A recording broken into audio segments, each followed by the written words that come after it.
Can you imagine being told you're utterly useless, that you should just go find somewhere else to die just 2 days after burying your husband? That's what my own son said to me, right after he and his wife tried to steal everything Robert and I had built, a $29 million lake house and $41 million in stocks. But they had no idea who they were dealing with, or what Robert had really left behind. I am Florence Hayes, 68 years young, and for over 4 decades, I was the quiet anchor of my family, the silent strength behind my husband, Robert, and our son, Daniel. But in a brutal 48 hours after Robert's funeral, Daniel and his wife, Samantha, tried to strip me bare. They didn't just claim our lake house, our investments. They looked me dead in the eye and called me a burden, worthless. I can still feel the crisp $200 bill Daniel shoved into my hand, as if I were a beggar on his doorstep. It was a tip, an insult disguised as charity. Samantha's smile was polite, sickeningly sweet, her voice dripping with fake concern. "Be independent, Florence," she cooed. "You'll get used to it." I packed 2 small suitcases. Only 2, and a single wooden box holding Robert's pocket watch. That watch was the only thing I clung to as I stood in the living room. The very room where I'd raised Daniel, celebrated every birthday, nursed Robert through his illnesses. Daniel and Samantha were already measuring walls, discussing new furniture, erasing me before my eyes. The evening sun poured across the hardwood floors I'd polished 1,000 times. I paused at the doorway, not to cry, not to beg, but just to remember. Then I walked out in silence, carrying 4 decades of my life in 2 small bags. Out on the porch, Samantha adjusted her designer sunglasses, whispered something to Daniel. He chuckled, a dismissive sound, like crossing off a forgotten chore. The BMW's trunk popped open, and my son tossed my bags inside like discarded trash. They had everything: the lakefront estate, his investments, the life we built together. But they told me I was useless. What they didn't know, what they couldn't possibly imagine, was that in just 48 hours in a lawyer's office, the real would be read, and their faces would drain of every single ounce of color. I stepped off that porch, slowly, the pocket watch cool in my palm. Robert's voice echoed in my memory. Years ago, he'd pressed that watch into my hand and said, "When the day comes that you feel reduced to just a wife or just a mother, remember that you were Florence first." In that moment, I didn't weep. I didn't argue. I let the silence answer for me, because sometimes silence is the loudest kind of power. And let me tell you, I was about to go from being the widow they called useless to the woman holding all the cards. The motel reeked of bleach and fried onions. The air conditioner rattled like a shopping cart over broken asphalt. Paint peeled from the walls in tired green strips. I set my suitcases by the dresser, placed the wooden box on a nightstand, and turned the lock until it clicked. A small, decisive sound. A bedspread with blue diamonds waited in the center of the room. I smoothed it with my palm, feeling the day trying to slide off my skin like water that wouldn't wash. I made myself breathe in and out. Small, useful breaths. The day had been a storm without thunder.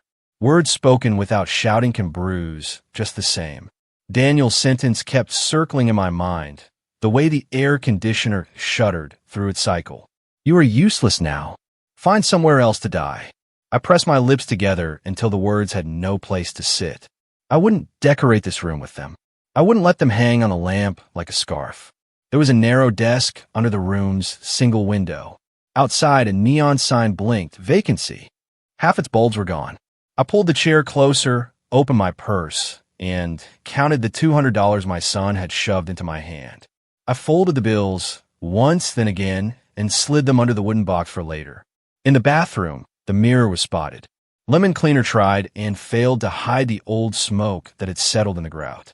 I returned to the bed and opened the box. Robert's pocket watch rested inside like a small sun, cooled by time. The brass was warm and familiar. The engraving caught the weak light. To Florence. For the hours I did not earn. The chain pooled in my palm like a narrow river.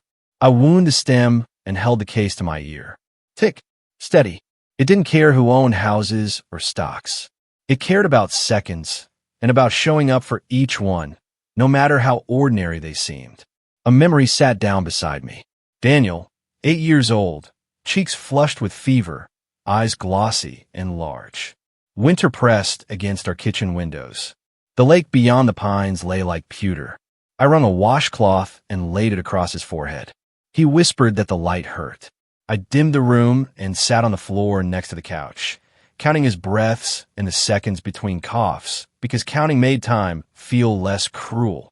Robert called from the office to ask what we needed. I'd asked for crackers, ginger ale. Quiet.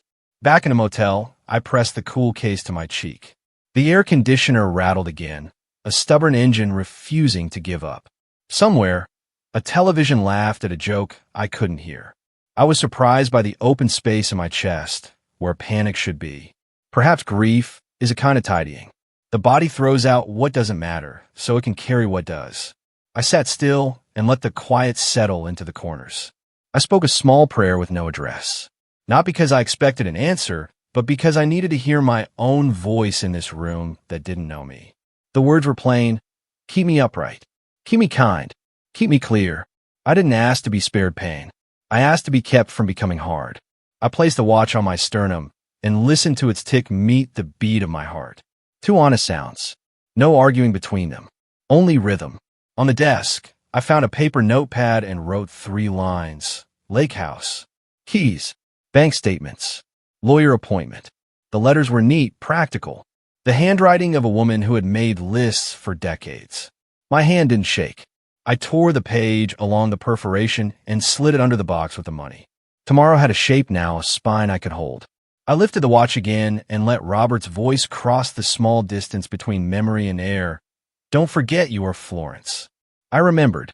Morning was pale when I left the motel, 2 suitcases left behind, Robert's pocket watch warm in my palm. I took the bus because pride costs less than a cab. I was going to see the lawyer who knew our family better than most relatives. Whitman and Blake, attorneys at law, filled the 2nd floor of a brick building that used to be a bank. Brass letters on glass. A bell when the doors swung open. Coffee and copier toner in the air. The receptionist with a neat bun asked my name. Florence Hayes. She checked a screen and offered a seat. On the wall, a photo of Robert shaking hands with Mr. Whitman at the lake house closing. Robert's small, private smile. When the receptionist led me down the hall, diplomas lined both sides. Mr. Whitman waited in his doorway, tall, gray at the temples, a tie with tiny anchors. He stepped forward, concern honest on his face. Florence, he said, I'm surprised it's taken you this long to come by. At the will reading, Daniel told me you were too distraught to attend. The sentence struck me like a door slamming shut. I stood still while the printers hummed behind us. I didn't know there had been a reading, I said. Daniel told you I was too distraught? He did, Whitman said, troubled. He said you asked him to handle everything, that you needed rest. I was washing platters at the reception. I answered. They were measuring my living room. He ushered me inside. The office had a window over traffic, a wall of law books, a chessboard mid-game.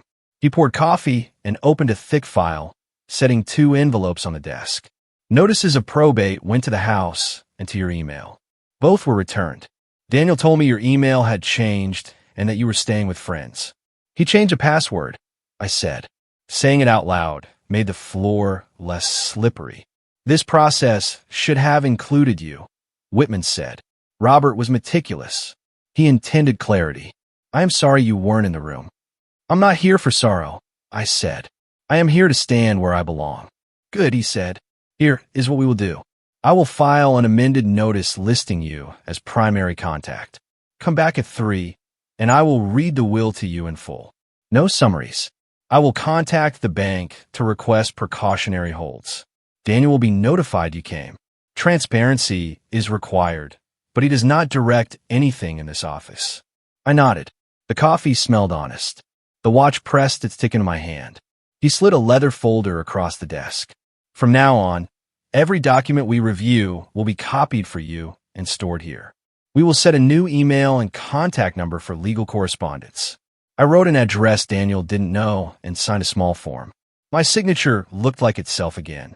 The receptionist knocked and handed in a stack of returned certified mail. Mark moved. No forwarding, Whitman said. Did you move, Florence? No, I replied. I was moved. He let the truth stand. Tell me what happened after the service, he said. I told him. I kept it clean. Daniel pressed $200 into my hand like a tip and called it independence. Samantha smiled with pity and told me I would get used to it. They measured rooms as if home were a spreadsheet. I carried 2 suitcases and the watch. I closed the door without slamming it. Whitman listened without blinking. When I finished, the room felt like fresh air. This is wrong, he said. Not only unkind, wrong. Law exists to create order. It should not erase dignity. We will repair both. He showed me a cover letter in Robert's handwriting, dated 6 months ago. The even script steadied me and hurt me at once. At 3, he said, we will go through everything line by line. I prefer lines, I said. People hide inside summaries. He almost smiled. You have a lawyer's patience. No, I said. I have a widow's. He stood with me and shook my hand. You belong in every room where your life is being decided. I carried the folder into the hall. The receptionist offered a lid for my coffee. I walked back into the winter light. The watch kept time against my steps. Distraught. The word echoed like a label stuck to the wrong file. Men have used it to fold women out of important pages. Today it had been used on me. I can grieve and still read. I can bury my husband and still show up for the reading of the life I helped build. Daniel had told the lawyer I was too distraught to attend the reading of my own story. That sentence tasted like metal. I decided to keep it on my tongue until it taught me something. Then I would spit it out. At the corner, a bakery warmed its windows. I traded $2 for a roll and ate half while watching the courthouse flag move in the pale sky. I tucked the rest in my pocket. I am not dramatic by nature. I prefer lists to speeches. So I made one in my head. At 3 o'clock, show up, sit straight, ask clear questions, request copies, sign only what I understand. Let silence do some of the talking. I left the bakery and kept walking. Storefront glass reflected a woman with careful hair. You belong, I told her. Act like it. At a crosswalk, I pressed the button. I crossed with the calm of someone who refuses to be hurried while doing the right thing. 3 o'clock would come. Paper has a way of correcting the noise people make with their mouths. I held the watch. It ticked like a small drum under my skin. Whatever waited in that file, I would meet it by name and let it know mine. Today, at 3 o'clock sharp, I returned to Whitman's office. The receptionist guided me to the same room, with the chessboard still waiting mid-game. Mr. Whitman rose from behind his desk, buttoned his jacket, and motioned for me to sit. The leather chair creaked under me, carrying the sound of old trials. He placed a thick envelope on the desk, slid it open with a brass letter opener, and drew out the official copy of Robert's last will and testament. His voice was careful, measured, every syllable weighed, as if dignity itself depended on accuracy. This is the executed will of Robert Hayes, dated 6 months prior to his passing. It was signed in the presence of 2 witnesses and notarized. There is no ambiguity about its validity. He looked at me before beginning. Florence, are you ready? I nodded. My hands rested on Robert's pocket watch in my lap, its weight steadying me. He began, To my beloved wife, Florence Hayes, I leave our primary residence, the lake house at Oakwood Shore, together with all furnishings, household items, and personal effects therein. In addition, I bequeath 75% of my financial assets, including but not limited to stock holdings, accounts, and investments currently valued at over $30 million. I inhaled slowly. The words filled the room like a tide. For weeks, I had been told I was useless, a burden, a woman with nothing. Now, the law itself was declaring otherwise. Whitman continued, To my son, Daniel Hayes, I leave $11 million, representing 25% of my total assets, to be distributed through a trust. The trust is conditional. Daniel's inheritance shall be maintained only if, following my death, he demonstrates continued respect and dignity toward his mother. In the event that he fails, all sums revert to Florence Hayes in full. The room fell silent, except for the tick of the clock and the distant hum of traffic below. My throat tightened. My son had told me I was useless. He had thrown me out with $200. In that single act, he had already forfeited everything his father left for him. Whitman folded his hands. Robert was very specific. He wanted to ensure you were protected, Florence. He worried about Daniel's behavior. He instructed me personally that your well-being was to remain the cornerstone of this estate. The memory hit me as sharply as the smell of Robert's cologne. 6 months ago, on a quiet evening, Robert had sat across from me at the kitchen table. His heart had been weak. He knew it. He held my hands in his. "I worry, Flo," he had whispered. "Daniel has grown careless with people. Money blinds him. He forgets that respect is not optional. I need you to remember this. If he fails you, the law will not." I had hushed him then, telling him not to be morbid, but his eyes had stayed steady. "Promise me you won't forget yourself. Promise me you'll stand." Now, in Whitman's office, those words folded back over me like a quilt stitched with foresight. Robert had seen it all coming. He had known that grief could make me vulnerable, that Daniel might twist sorrow into opportunity. He had left me not only assets, but armor. Whitman cleared his throat. "Florence, do you understand what this means?" I nodded again, my voice low but steady. "It means I'm not homeless. It means my husband did not abandon me to pity. It means my son's cruelty has already written his own loss." Whitman's expression softened. "Exactly. You are the rightful heir to the house, to the majority of the estate, and now to the conditional portion as well, since Daniel's conduct has been demonstrably hostile. We will file the paperwork to secure it. Legally, you hold the cards." The pocket watch ticked against my palm, louder now. Not a relic, but a pulse. For the first time since Robert's death, I felt something return to my spine. A length, a weight, a certainty. I thought of Daniel's words. "You are useless now." They had burned like acid. But here, written in legal ink, Robert had inscribed the opposite. "Florence, you are necessary. You are deserving. You are safeguarded." I closed my eyes a moment.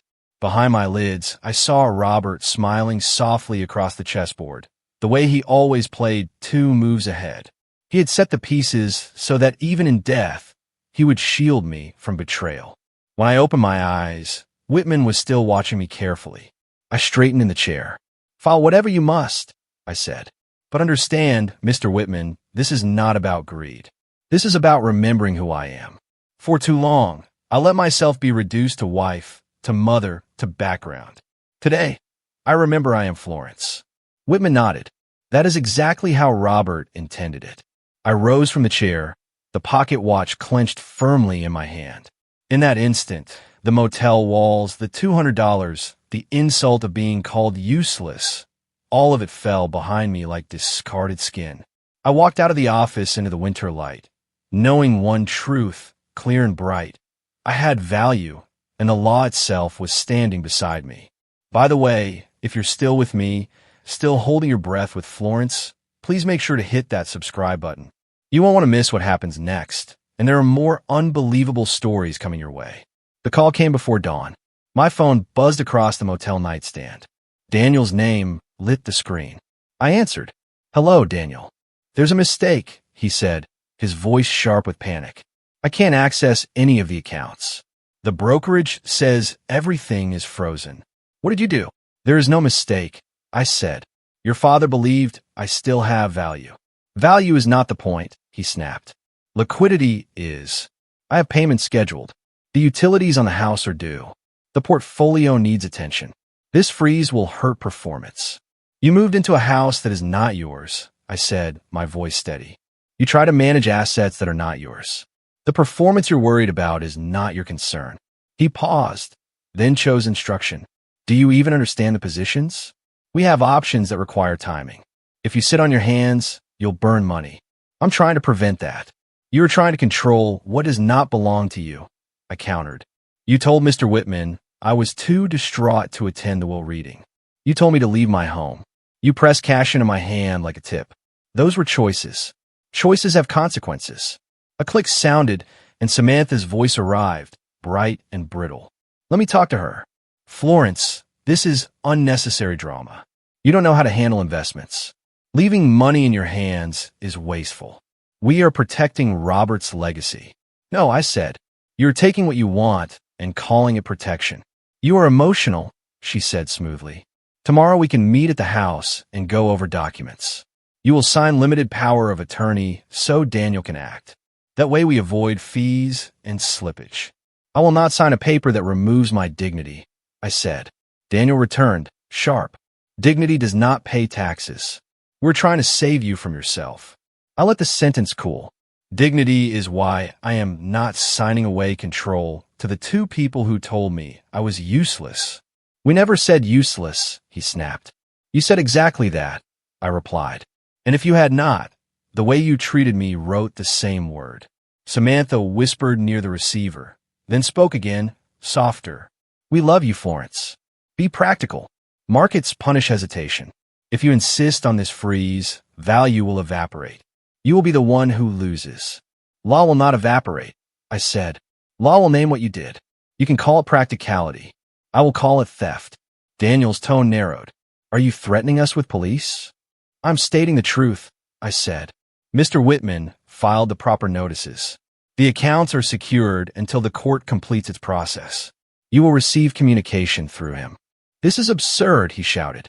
Dad trusted me with these decisions. I rested my palm on Robert's pocket watch. Your father trusted me with the home, with the majority of the assets, and with myself. He trusted you on one condition. Respect. That clause is subjective, Samantha said quickly. No judge can measure feelings. Behavior can be measured, I said. A locksmith's receipt. A moving invoice. A hotel charge the night I was told to leave. Passwords changed without consent. Those are not feelings. Daniel tried the softer door. We are family. Yes, I said, which is why I offered silence instead of seen on the lawn, which is why I'm speaking calmly now. Family should make us better. You chose to be smaller. You cannot maintain that property, he argued. Ugh. Stairs alone are a hazard. We are relocating to manage it. The house stood while I scrubbed its floors for 40 years, I said. It will survive my steps. Samantha sighed. Fine. Here is a reasonable proposal. You keep the lake house as your residence. We take over the investments so they don't rot. We will provide a monthly stipend. You are offering me an allowance for my own estate, I said. It is efficient, she answered. Think of it as modern caregiving. I'm not your dependent, I said. I am the widow of the man whose name is on those statements. And I can read. Mom, this is time sensitive, Daniel said. Be reasonable. I was reasonable for decades, I said. Reasonable kept the lights on and your lunches packed. Reasonable let you speak over me at my own table. Today, I am not sacrificing clarity for politeness. So that's it, he said. You would rather burn the account than admit you need help. I would rather honor the truth than live on a lie, I said. Silence pulled. Samantha breathed in, then sharpened. You don't have the expertise to manage a portfolio of this size. You will make mistakes. I will make decisions, I said. I will also hire professionals who respect their client. You think Whitman is on your side because he likes you? Daniel scoffed. He likes billable hours. He liked my husband enough to follow his instructions, I said. And he likes the law. Last chance, Samantha said. Meet us tonight. Signed, the limited power of attorney. We will stop the freeze and bring the accounts back online. No, I said. 2 words. No, Daniel. No, Samantha. You will regret this, he said. I already regret many things, I answered. Let this not be one of them. He started to speak. Then the line clicked. I set the phone down. The room smelled like old carpet. The watch ticked. I lifted the blind. The parking lot showed a film of frost. A cart rattled over cracked concrete. I opened the watch and watched the second-hand sweep. My hands were steady. I was not shouting. I was not pleading. I was naming. Theft is not an insult. It is a label where it belongs. In the glass, I saw a woman in a sweater in a room with privacy. I nodded to her. We had work to do. We were beginning. The knock came in the middle of a gray afternoon. The motel walls were thin. The air still smelled like cleaner and dust, and I was making instant coffee with a machine that hissed like an old radiator. When I opened the door, I saw Nora standing there in her heavy coat, her hair tucked under a scarf, cheeks pink from the cold. Nora had been my neighbor for nearly 30 years. She was 70, a widow herself, and once a nurse. She had walked beside me through more than one season of my life. Never flashy, always steady. Seeing her outside that motel door nearly undone me. "Florence," she said, her voice plain, not pitying. "I heard what happened. I couldn't sit at home while you were here alone." I stepped back and let her in. The room looked smaller with her in it, but she carried a kind of clean presence, like a window cracked open. She set down a bag, bread, cheese, and a thermos of soup, and then she sat on the chair by the window as though she were in my kitchen again, not this square box of rented air. I poured the coffee anyway, embarrassed by the thin paper cups. She held hers without complaint, warming her hands. "I saw them," she said finally. "I was out front when they arrived with the suitcases. I thought at first Daniel was moving you somewhere better, maybe closer to me.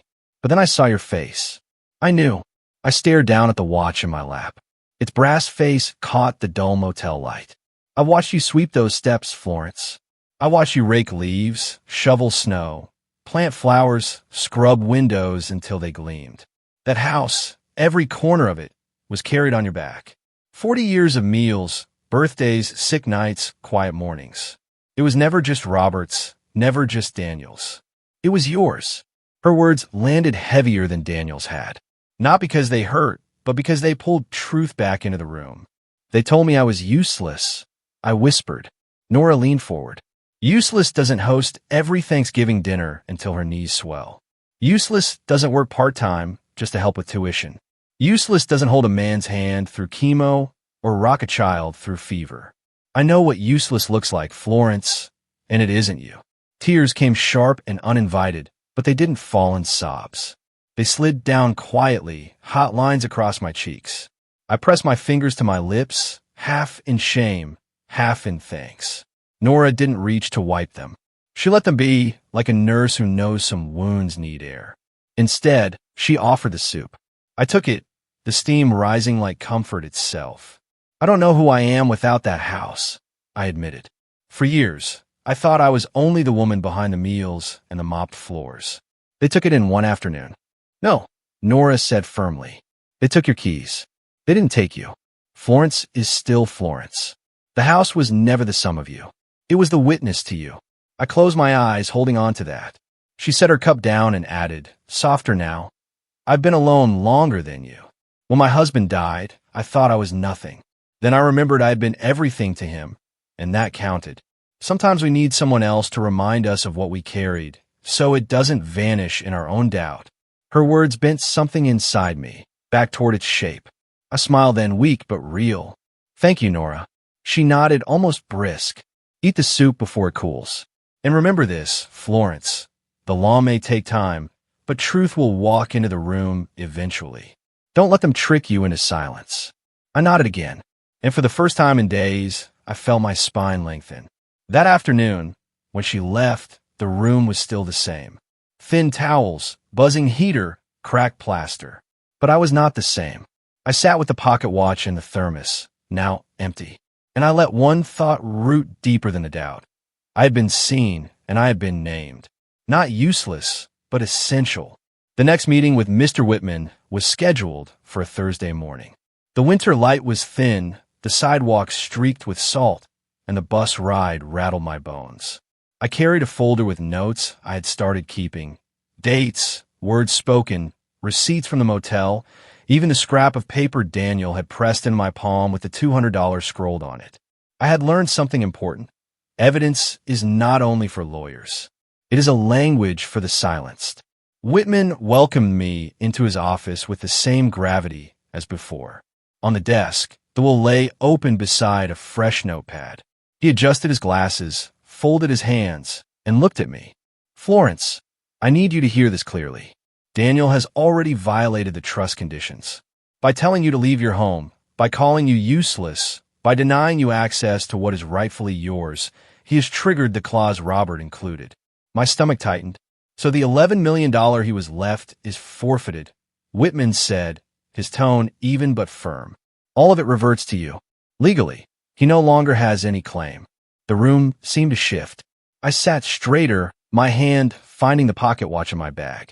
The brass was warm against my palm, as if Robert himself pressed my hand closed. Whitman leaned forward. "I will file a petition in probate court this afternoon."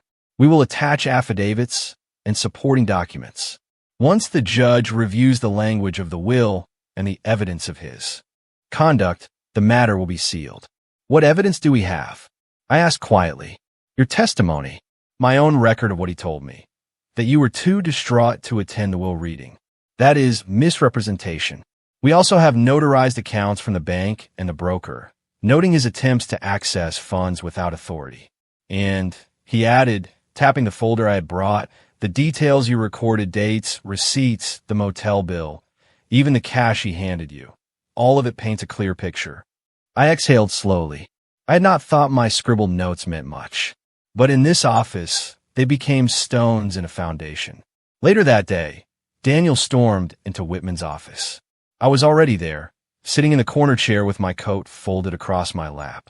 Samantha followed behind him, her perfume sharp, her face tight. This is outrageous, Daniel shouted, slamming his hand on Whitman's desk. You cannot strip me of my inheritance because of some misunderstanding. That clause is vague. Respect is subjective. Whitman's voice was steady. It is not subjective when your mother is forced out of her home, handed cash like a servant, and told she is useless. It is not subjective when you lied to me, telling me she was too distraught to attend the will reading. The law recognizes behavior, Mr. Hayes, and your behavior invalidates your claim. Daniel's face flushed deep red. I am his only son. That has to mean something. It means Robert gave you an opportunity to honor your mother, Whitman said. You chose not to. The will anticipated that possibility. Samantha stepped forward, her voice smoother. Florence, listen. You don't want this fight. The legal costs, the publicity, it will wear you down. Let Daniel manage the estate. You keep the house. Enjoy your retirement. Everyone wins. I finally spoke. My voice was calm. No, Samantha.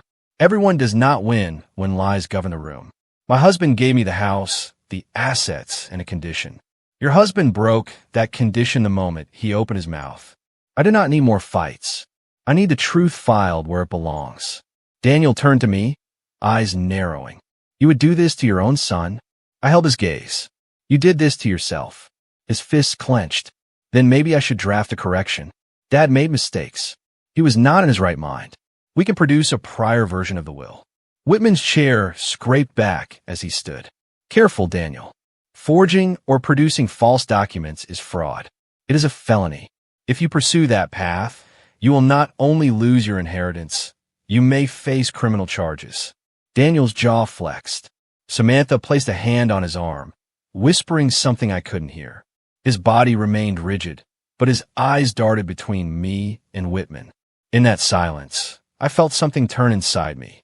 A week ago, I would have shrunk into the corner, begged him not to be angry, begged him to soften. Now I sat still, watching him rage, knowing the law stood between us. Power had shifted. I could feel it in the calmness of my own breathing. Daniel finally spat the words. This isn't over. You think you've won because of a technicality, but money can be moved. Paper can be rewritten. I'll find a way. Whitman's eyes hardened. Then you will find yourself in front of a judge for more than inheritance. They left the office. Samantha tugging at Daniel's sleeve, his shoulders tight with fury. The door shut, leaving the smell of her perfume and the echo of his anger. Whitman turned to me. You handled that with remarkable composure. I didn't handle it, I said quietly. The law did. I just sat still long enough to let it. He nodded. That is sometimes the strongest stance. When I left the building, the air felt different. The cold was still there. The sidewalk still salted. But something had shifted in the marrow of my bones. For the first time, I was not the one being moved. I was the one choosing where to stand. That night at the motel, I spread the documents across the small desk. My handwriting filled the margins with dates and reminders. I was no longer writing to survive. I was preparing a case. Each receipt, each note, each memory became part of the record that would anchor me against Daniel's storm. I thought again of Robert's words that evening at the kitchen table. If he fails you, the law will not. It was happening exactly as he foresaw. Daniel had failed me, and the law was speaking louder than his rage. I touched the pocket watch and let it tick against my palm. I realized then that this was the beginning of the reversal. I had been forced out, called useless, handed scraps. But now I held the house, the assets, the evidence, and the law itself. Daniel was left with anger and a fading claim. The power no longer lived in his voice. It lived in the silence I chose, in the signatures I gathered, in the steady tick of a watch that had never stopped keeping time. I went back to the house with Mr. Whitman's paralegal, a steady woman named Ruth, who carried a clipboard and the quiet authority of someone who doesn't waste words. We weren't there to fight or to take back rooms. We were there to inventory what the court would need. The driveway was crusted with ice. My key still turned in the side door. The alarm beeped its familiar note and then yielded to the code Ruth typed with practiced fingers. Silence folded over the kitchen like a heavy blanket. I didn't linger. I didn't touch the bowls or the apron still hanging behind the pantry door. We moved as if we were crossing a river on stones. One careful step at a time. Ruth read off categories. I opened drawers. When we reached Robert's study, I stopped in the doorway and let the room greet me. Books that still smelled faintly of cedar. The old desk with a shine worn smooth by his forearms. The chessboard frozen in a position that had waited 6 months for him to return. Ruth nodded toward the credenza. Safe is there. Combination should be in the file Mr. Whitman gave you. My hands knew the dial. Robert had taught me the numbers the week we moved in, reciting them like a silly rhyme. I turned, listened for the soft catches. The door opened with the gentle sigh of oiled hinges. Inside were the usual papers, passports, the deed, insurance, and then I saw it. A thumb drive and a small velvet pouch with a handwritten label in Robert's neat block script. For Florence. Something in my chest widened and tightened at once. I held it like a charm and stepped back from the safe. Ruth watched my face and understood enough not to ask. We finished our list. She photographed the shelves. We locked the study and set the alarm again. Daniel had stripped me of rooms with his mouth. Robert, from beyond, had placed a key in my hand. At the motel, I plugged the drive into my old laptop. The screen lit, and a folder appeared. Start here. Inside, there was a single audio file and several subfolders named letters, statements, instructions. I clicked the audio first because my fingers refused any other order. The speakers crackled, and then his voice arrived. Patient and whole. Flo, he said. The name he only used when he wanted me to release my jaw. If you're hearing this, it means Daniel has forgotten what I feared most. Do not hesitate. The law is your backbone. I pressed a hand to my chest. The room settled around the sound of him. He continued without anger. That was Robert's power. He could say hard things and leave room in them for dignity. I thought I had more time to teach him what a promise feels like, he said. Maybe I failed. Maybe I gave him too much ease. That is on me. But you're not the payment for my mistakes. I have set matters in order to protect you. In the letters folder, you'll find a note addressed to Daniel to be read only if he challenges the will. In the statements folder, you will find records that map every holding. Nothing is hidden from you. In the instructions, there are steps to take with Whitman and the bank. If he treats you without respect, the clause triggers. That is the line I drew. I am sorry to make you carry a line. I know you prefer bridges. I swallowed against the ache. He had seen me. He had always seen me. For years, I had confused quiet with invisibility. The voice in my motel proved I had been wrong. I expect grief will make noise around you, Robert went on. Let it pass like weather. You do not have to argue with a storm. Write down what happens, dates, times. Let the paper speak when people forget how. If you feel small, hold a pocket watch. It kept time through worse storms than this.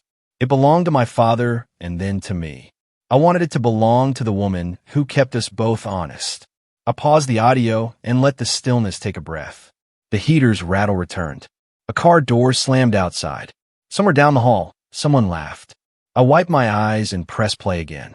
I have included a letter for Nora, he said. She has been more than a neighbor. She is a witness. Ask her to tell the truth if anyone asks who kept the house standing. People will try to turn feelings into fog. Witnesses cut fog. A smaller file name caught my eye, apology. I clicked it. His voice was closer, as if he had moved his chair toward mine. I'm sorry I sometimes spoke about money as if it were mine to explain to you. You knew more than I let you prove. I am sorry for the nights I let exhaustion make me blunt. Here is the truth you need to practice telling yourself. You are not background. You are the frame. Without a frame, the picture slides to the floor. I cried then, not because of the estate or the fight, or even Daniel's words. I cried because the man I loved had done the quiet work of love all the way to the end. He had not only organized accounts, he had organized courage for me to borrow. I opened the letters folder. There was a document titled to Daniel, another name to Florence. I read mine first. It was short. Flo, if you need to hear this in writing, you are allowed to outlive everyone's version of you, including mine. Use the house as you wish. Buy new paint. Leave the windows open. Learn the names of your own mornings. I laughed once through tears because that sounded like Robert. Practical and tender in the same line. I didn't open Daniel's letter. It was not time. He would earn or forfeit those words later. In the statements folder, spreadsheets appeared with dates and annotations in Robert's tidy style. He had underlined a note. Ask Whitman to set up a separate advisory team. Not the one Daniel favors. Cross-check fees. He had circled an account and attached a PDF of a policy with a paragraph highlighted. Survivorship details clear as daylight. He had thought of the places my doubt would try to sit, and had placed a chair of facts there first. In the instructions folder, there were step-by-step lists. Who to call, what to say, what not to sign.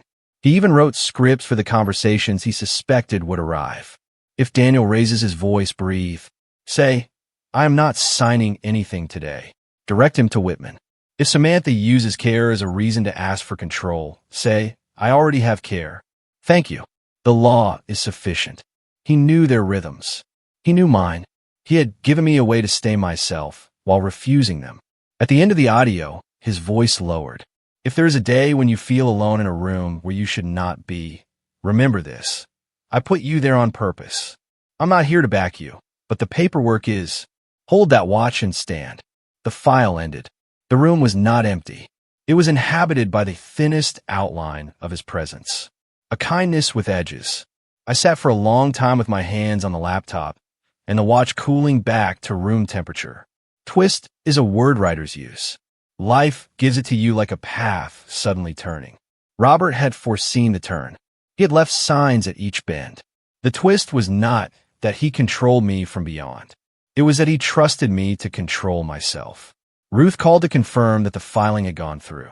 I thanked her and then emailed Whitman from the new address we had set, attaching copies of the instruction list so he would know exactly what Robert had placed in my hands. He called within the hour. I am not surprised, he said. Your husband planned as if storms were inevitable. He knew our weather. I answered. After we hung up, I opened one more file in the letters folder, a scanned copy of Robert's handwriting to Nora. I didn't read it. That too would wait for its day, but I felt less alone knowing it existed, like a porch light left on at the end of a long walk. I packed the drive back into its pouch and placed it beside the watch. In the mirror over the motel sink, I saw a woman with a red nose and steady eyes. I touched the glass with my fingertips. It was cool and real. Outside the window, dusk had started. The sky held that gray that makes streetlights glow early. I stood in the middle of the room and practiced saying a sentence out loud. Not for a judge, not for Daniel, but for the bones in my back. The law is my backbone. I said it once, and the room did not tilt. I said it again, and it sounded like truth. I said it a third time, and I felt taller. They came in the evening, just as the motel parking lot turned blue with the last light. I heard the knock. 3 hard raps that rattled the thin door. When I opened it, Daniel stood in the hallway with his coat collar pulled high. Samantha, a half step behind him, her lipstick sharp against the cold. He carried a briefcase. She carried a smile, meant to look reasonable. Mother, Daniel said, his voice trying to be calm. We need to talk. I'll let them in because fear does not get to lock my door. The room shrank around their presence. Samantha sat on the single chair without asking. Daniel placed the briefcase on the bed, snapped it open, and slid a neat stack of papers toward me. This is a settlement, he said. A way out for all of us. I did not touch the papers. Explain. You keep the lake house, Daniel said quickly. You keep $5 million in clean assets. He glanced at Samantha, then continued. We handle the rest. The accounts, the stocks, the money that might not be as pure as Whitman thinks. We take responsibility. You walk away safe. Samantha leaned forward, her tone silk over steel. Florence, this is generosity. We could push harder. We could fight in court for years. But this way you have security, comfort, you get the home you love and enough money to live well, and you avoid complications. I looked at the papers. Clean assets. A stipend carved out of my husband's life, as though I were a dependent child. Complications, I repeated. Daniel's jaw flexed. Dad was not perfect. He had accounts, dealings. Some money isn't clean. If you push, if you keep everything, the FBI will come. They'll dig. They'll drag his name through the mud. They'll take everything. I'm trying to protect you from that. My breath stayed slow. You told me last week I was useless. Now you say I need protecting. Which version is true? He shifted. Both. You don't understand the scale of this. You never did. Dad left a mess under all that meticulous paperwork. Trust me, if the Bureau uncovers it, you'll lose more than money. His reputation, your peace, it will all be gone. Samantha reached for my hand, but I pulled it back. Florence, please. You're a good woman. You don't want to spend your last years in courtrooms, battling over things you can't control. Take the house. Take the $5 million. Let us manage the rest. Quietly, discreetly. Their words filled the small room like smoke, thick and cloying. I thought a USB drive hidden in my bag. Robert's voice steady, reminding me that the law was my backbone. He had left files, statements, instructions. He had trusted me with the truth. I looked at Daniel, my son. His eyes darted, restless, calculating. He reminded me of the boy who once pulled the plug from his science project and tried to blame the dog. Except now, the wires were millions and the lie could ruin lives. I need you to sign, Daniel pressed. Tonight. If you delay, the window closes. The Bureau is circling. This is the only chance to save something. Save who? I asked. He hesitated. All of us. I let silence stretch until it made him twitch. Then I spoke quietly. Even if every word you say is true, even if Robert left coins stained with dirt, I will not sell my dignity for a bargain. Not to you. Not to anyone. Samantha's smile cracked. You're being naive. $5 million is more than enough for a woman your age. Why risk everything? Because everything without integrity is nothing, I said. Daniel slammed his hand against the bed frame. Stop talking like some saint. This is survival. You think Whitman can protect you when the Bureau starts asking questions? He'll step aside the second things get federal. Then where will you be? I held a pocket watch in my lap. The tick steadied me. Even if I end up with nothing, I will not sign away the truth. I have survived with less. I have lived through grief, sickness, nights of fear. I can live without millions. I cannot live without myself. The anger drained from Daniel's face for a moment, leaving something raw, almost pleading. Why can't you just make this easy? Why can't you let me fix it? Because you're not fixing it, I said softly. You are burying it, and I will not climb into that grave with you. Samantha rose, gathering the papers with quick, sharp movements. This is your last chance, Florence. Refuse now, and you'll regret it when they take it all. I stood too, facing them.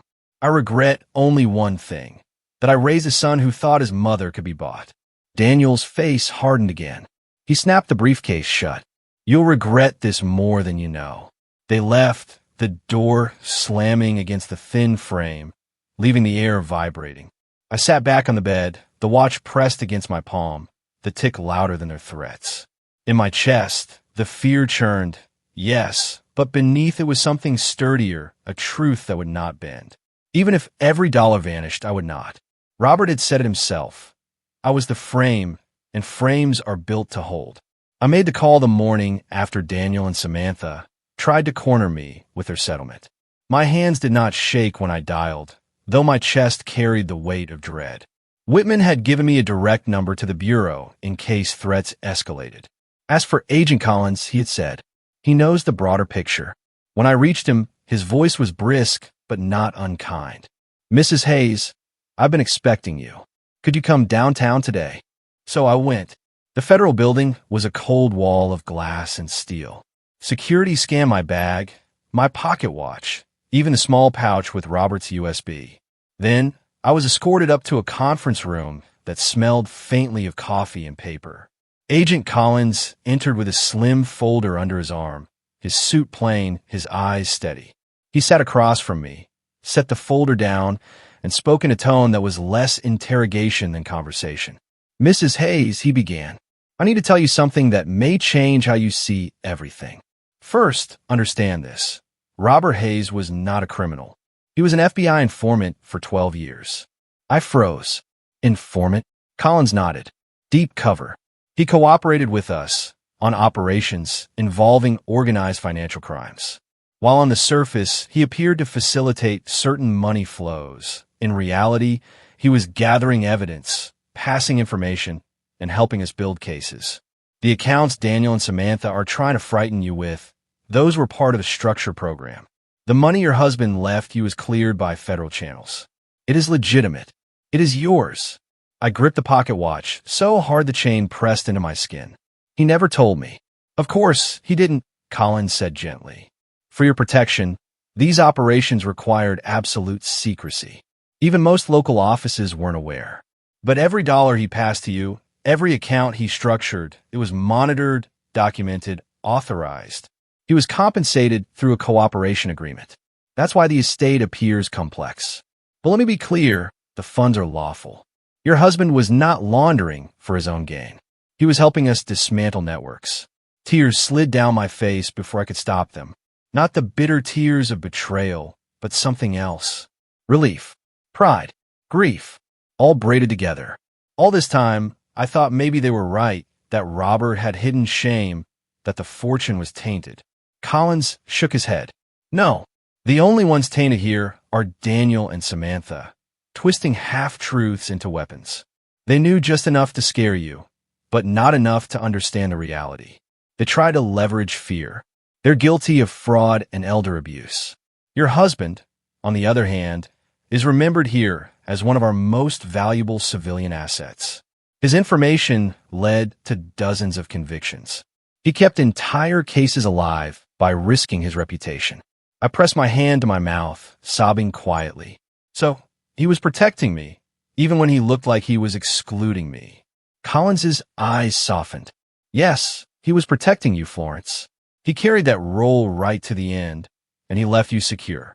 The room blurred, but through the tears, I saw Robert's study again. The chessboard, the folders, the USB labeled for Florence. He had not only left me evidence of his foresight, but a bridge to the truth of his life. He had not been a man slipping into shadows. He had been the one holding a lantern in the dark. Collins slid the slim folder toward me. "Here are redacted documents, authorization forms, operation logs, payments authorized under his informant contract. They're sealed for the public, but you may keep these copies. They prove the estate is legitimate. No agency will seize what you inherited. In fact, if anyone pressures you, again with these falsehoods, call me directly." My hands trembled as I flipped the folder open. Dates stretched back over a decade. Phrases leapt out. Asset seizure provided information leading to payment authorized per cooperation agreement. Informant code 5D173. I whispered. He was code 5D173. Collins allowed himself a faint smile. "Yes, and a damn good one." For a moment, I couldn't breathe. All the times Robert had seemed preoccupied with papers. All the evenings he'd muttered about consulting work. All the long drives alone. Suddenly, the pieces rearranged themselves into a picture that made sense. He had been carrying danger quietly, so I wouldn't have to. He had never stopped shielding me. I wiped my cheeks, sat straighter, and asked the question that mattered most. Will Daniel and Samantha know this truth? "They may suspect," Collins said, "but we won't confirm it to them. They don't deserve that privilege. What they will know is that their manipulation has failed, and if they attempt to forge or tamper with documents, we'll treat it as a federal crime." I closed the folder gently. "Then I will not fear them anymore." Collins leaned forward. "Good. Hold your ground, Florence. Robert trusted you, too, and now we trust you to honor what he worked for." As I left the building, The winter air bit my face, but my chest was lighter than it had been in months. I stopped on the steps, pulled the pocket watch from my coat, and opened it. The hands ticked steady, faithful. I whispered into the cold. You were never a criminal, Robert. You were a quiet hero. And now I know. I'll let the tears fall openly, not of despair, but of recognition. My husband's name had been cleared, his dignity restored, and with it mine. Agent Collins asked me to meet them at a neutral office, a small suite on the third floor of a building that smelled like floor wax and new paint. He said I would not be alone. I wore my plain gray coat with deep pockets and tucked Robert's pocket watch against my ribs. Last night's snow had turned to thin slush, the kind that licks at shoes and makes the city look newly scrubbed. I took the elevator up with a courier who watched the numbers instead of my face. The ride felt long enough for second thoughts, but I had already decided who I was going to be in that room. Daniel and Samantha were there when I stepped in. My son wore a navy suit that fit him like armor. My daughter-in-law wore winter white, her lipstick careful, her posture a verdict. A black briefcase sat before them like a pet they trusted more than people. They did not stand. Behind their shoulders, a framed photo of the river floated in gray light. Mother, Daniel said. The word had shape, but no warmth. Thank you for coming. This will be quick if everyone behaves like an adult. I took the chair at the head of the table, not the side seat they had left open. It mattered. Samantha slid a stack of papers toward me with 2 fingers, her smile trained to pass for kindness. This is the revised agreement, she said. You keep the lake house as your permanent residence. You receive $5 million in liquid, verified assets. We assume management of the remaining portfolio and any liabilities tied to historical transactions. In exchange, you agree not to pursue criminal complaints or make public statements that could damage the family. Settlement and mutual non-disclosure agreement sat at the top in a font that pretended to be gentle. The language wanted my silence the way winter wants leaves. Daniel tapped a pen against the wood. Sign there and there, he said. We have a notary on call. This is how we end the mess. Exposure, I said, turning a page. That was your word last night. He leaned forward. If you keep fighting, the Bureau will tear through everything. You'll bleed money into fees, and they'll seize the rest. If you sign, you get security. We get discretion, and Dad's reputation stays intact. I folded my hands. I met with someone yesterday, I said. He doesn't think discretion is owed to people who lie. Samantha's fingers tightened around her pen. Who? I let the question fall between us and make its own gravity. The vents hummed. The pocket watch ticked a quiet metronome under my coat. Daniel exhaled through his nose. Mother, sign it. This is the lifeboat. The door opened. A man in a gray suit stepped in. Ordinary, except for his timing. The notary is 5 minutes out, he said, then closed the door. Daniel relaxed, mistaking choreography for luck. I reread the clause that mattered. I agree to refrain from contacting law enforcement. A hook baked into bread. I set the stack down and squared the corners with the table's edge. No, I said. Daniel blinked. No is not an option. It's the only word I forgot to use for 40 years, I said. No. The door opened again, not politely this time. 2 agents in dark jackets entered first. Behind them, Agent Collins, steady as a weather. He held up his badge and a sheet of paper that looked both ordinary and absolute. Daniel Hayes, Samantha Hayes, he said. Federal agents. We have a search warrant for electronic devices and documents related to attempted fraud, forgery, and conspiracy to commit elder abuse. Keep your hands where we can see them. The air sharpened. Daniel half rose, then sat. Samantha's smile fractured. An agent moved to the briefcase. Please step back, sir. The clasp clicked. Inside lay their careful future. This is a misunderstanding, Samantha said quickly. We're executing a voluntary family agreement. Collins didn't change pace. You attempted to coerce Mrs. Hayes into signing an agreement designed to obstruct justice. You leveraged claims about illicit funds you knew or should have known were false. The estate funds are lawful. The agreement is not. Daniel turned to me like I had pulled a lever beneath his chair. Mother, you can't do this to your own son. My body wanted to shake, but I would not let it. I kept my voice even. You once told me I was useless. Today, you will learn what a mother is worth. He flinched. The agents worked quietly, photographing the table, bagging phones, sliding each thing into labeled sleeves. A third agent read rights in a cadence that put words where they belong. The notary, mercifully, never arrived. Daniel tried a softer key. Mom, say the word and they'll stop. Tell them we were helping you. Tell them you don't want charges. Help doesn't start with a lie and end with my silence, I said. Samantha's calm peeled back. This is vengeance. This is accounting, I answered. Please stand, an agent told Daniel. He rose with his chin high, as if posture could edit reality. The cuffs flashed dull in the conference light. Unnecessary, he said. Procedure, the agent replied, fitting metal around his wrists with professional care. The small click landed like a period at the end of a long sentence. When they reached Samantha, she stared past us at the skyline photo, searching for a reflection she could bear. The bracelets were smaller, no less real. We waited while the agents finished logging items. Power shrank as labels grew. The briefcase looked smaller with a tag on it. The room was exactly the same as when I entered and entirely different. Collins handed me a card. If there are anyone working for them contacts you again, call me directly. Charges will be filed today. Updates will go through your attorney. Thank you, I said, and felt the truth of it bloom like heat. They led Daniel and Samantha out. The hallway stretched, their footsteps thin. I sat. My hands were steady. The watch ticked its small, stubborn rhythm under my coat. Not triumph. Confirmation. The receptionist peered in, eyes wide, then vanished. A car horn sounded 3 floors below. Somewhere a copier started, then stopped.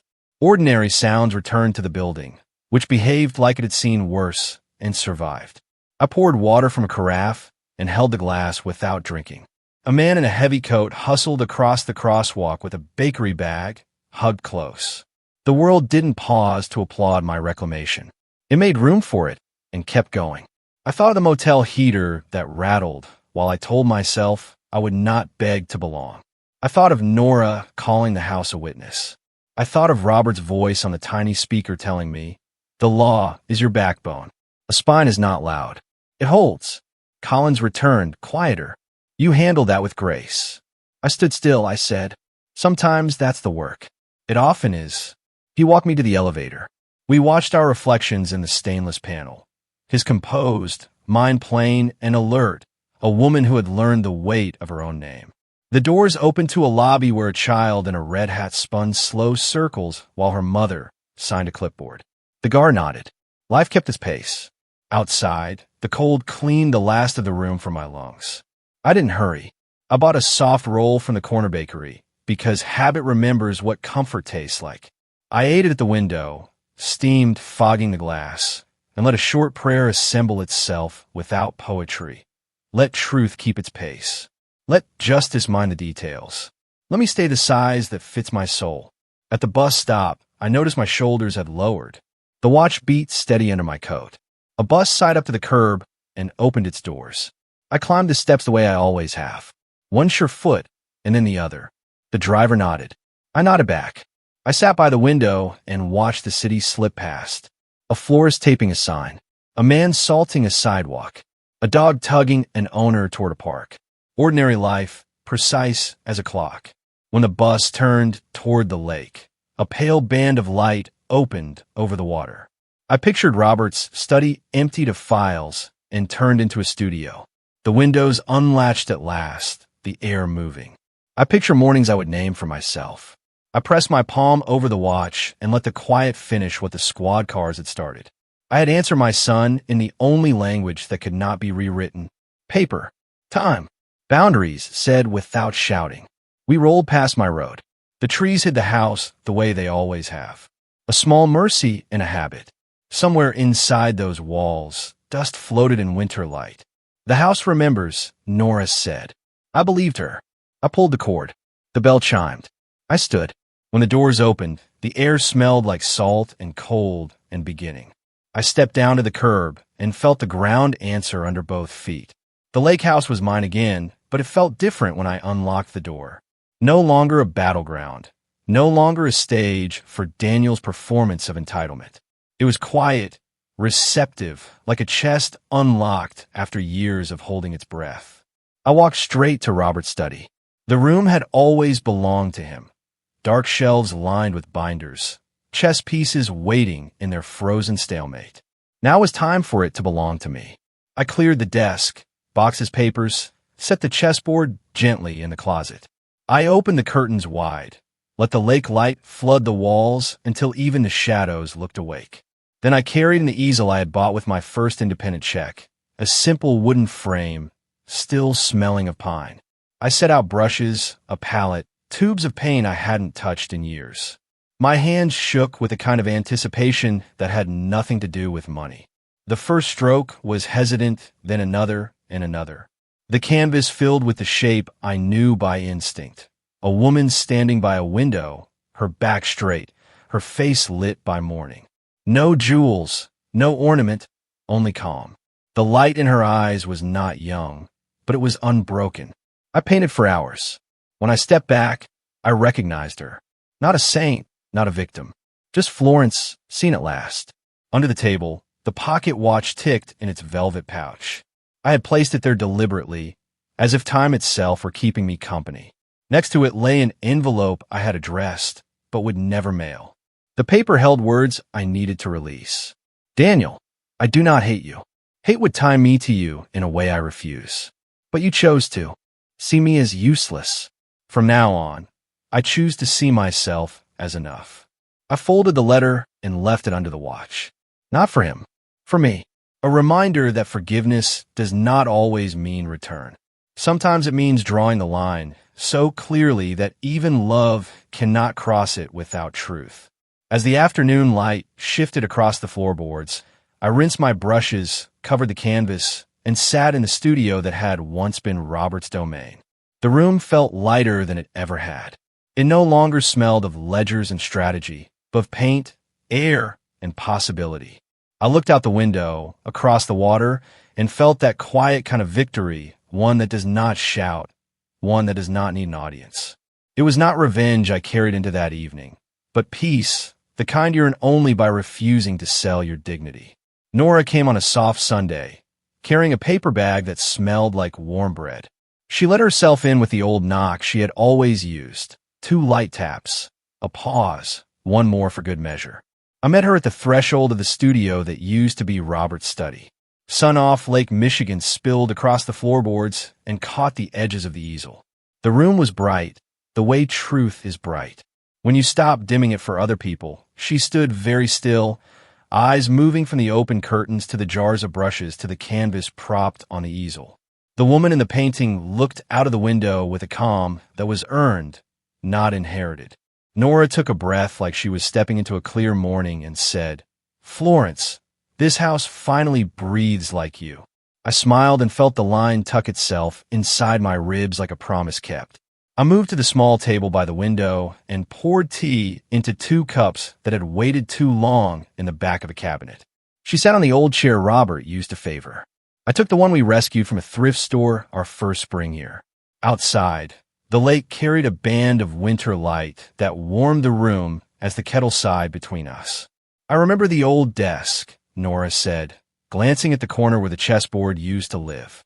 I thought it would always sit there. It lived a good life, I said. But this room needed a window more than a desk. She nodded the way nurses do when a diagnosis is honest. It suits you, she said, eyes going back to the painting. Quiet spine, steady light. I passed her a cup, and we let the first sips do their work. They came in cuffs, she said after a moment, voice low. More observation than gossip.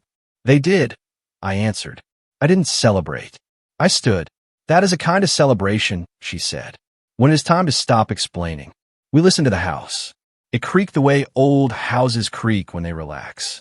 The radiators hummed a song that had kept winters at bay since long before Daniel learned to tie his shoes. In the studio light, I felt the years stack and settle. The meals, the arguments delayed, the apologies that never arrived, the ones that did and mattered. The watch sat under the table in its velvet pouch, beside the letter I had written for myself and not for the mail. "Are you going to send it?" Nora asked, because she had always guessed the questions I was asking in my head. "No," I said. "It tells the truth, but it is a truth for me. He has his own work to do." She reached across and touched the table edge. "You chose the right kind of mercy." We talked about ordinary things then. The bakery changing hands, the city salt ruining boots, the neighbor's stubborn maple refusing to drop the last few leaves.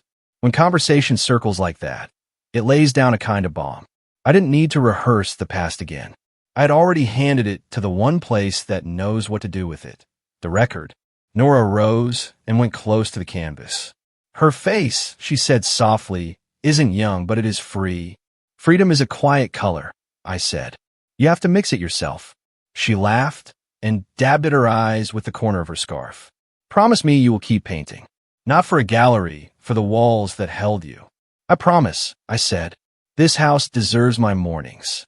We took our tea to the window and let the afternoon lean toward evening.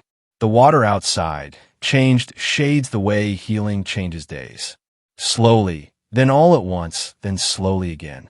The calendar in my head stopped counting court dates and started counting light. I did not feel triumphant. I felt durable. There's a difference. Triumph flashes. Durability remains. Nora finished her tea and held my hand before she left. "You did it the hard way," she said. "The decent way." "I did it the way I could live with," I said. After she stepped out, I washed the cups and set them on a towel to dry. I wiped the window with a cloth until my reflection softened enough to be kind. The watch ticked below the table. The letter waited, patient and private. I lifted the canvas for one last look before covering it for the night.